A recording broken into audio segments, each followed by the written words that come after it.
Welcome. In this session, we're going to go over active listening skills.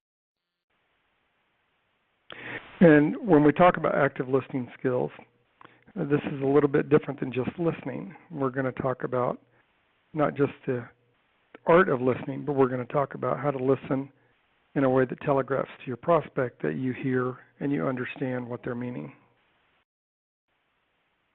So active listening means that you're asking questions to listen for their answer. You're not asking questions so that you can come up with the next thing you're going to say. Active listening involves interpreting, getting feedback from the prospect, and then letting the prospect know that you're hearing what they're meaning.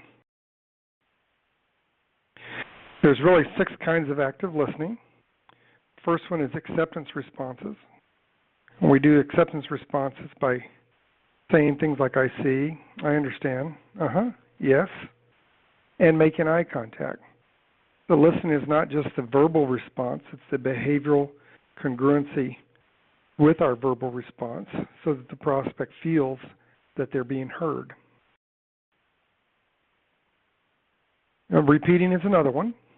So we restate the key words or phrases that the prospect says. For example, so you only want.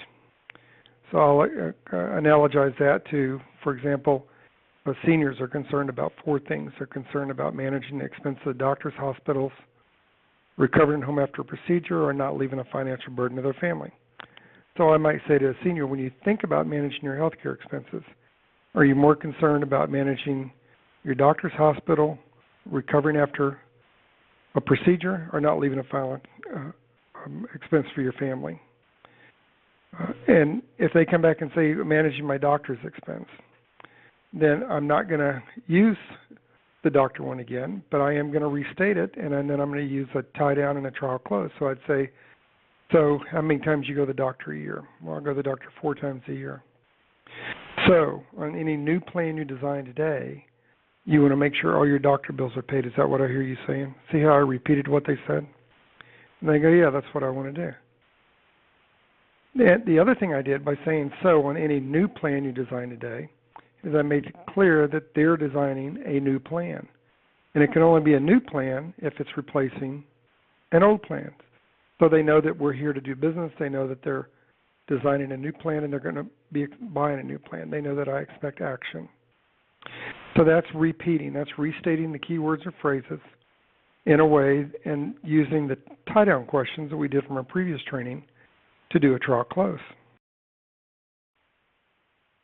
There's also paraphrasing. That's a form of active listening. You restate in your own words your understanding of what the prospect said. I kind of did that in the previous example. So on any new plan you design today, you want to make sure, and then I tied it down. So rephrasing is another part of it.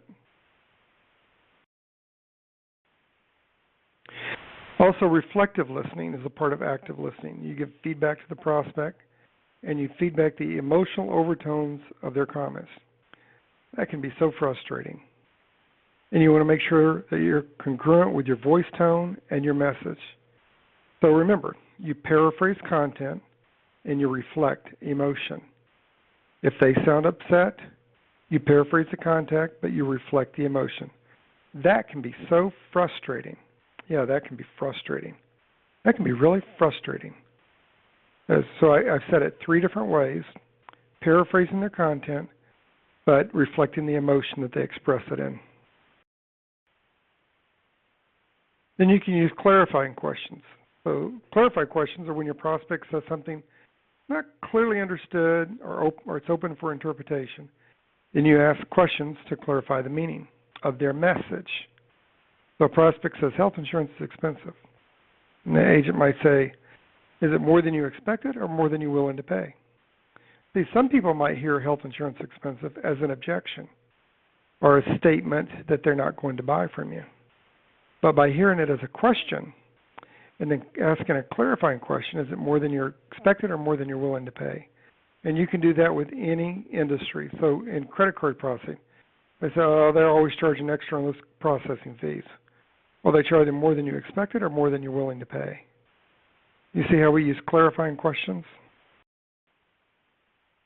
Then the other one is summarizing. Summarizing really is just summarizing the dominant buying points the prospect has disclosed. Questions gather information, objections disclose information. So by summarizing, you get to summarize those dominant buying motives.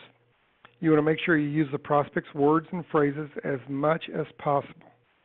So remember, questions gather and objections disclose information. So you can click here for more trainings. You can click here to get your next training. You can click here for articles or see other videos. Or you can call 865-776-7632 if you have a specific question.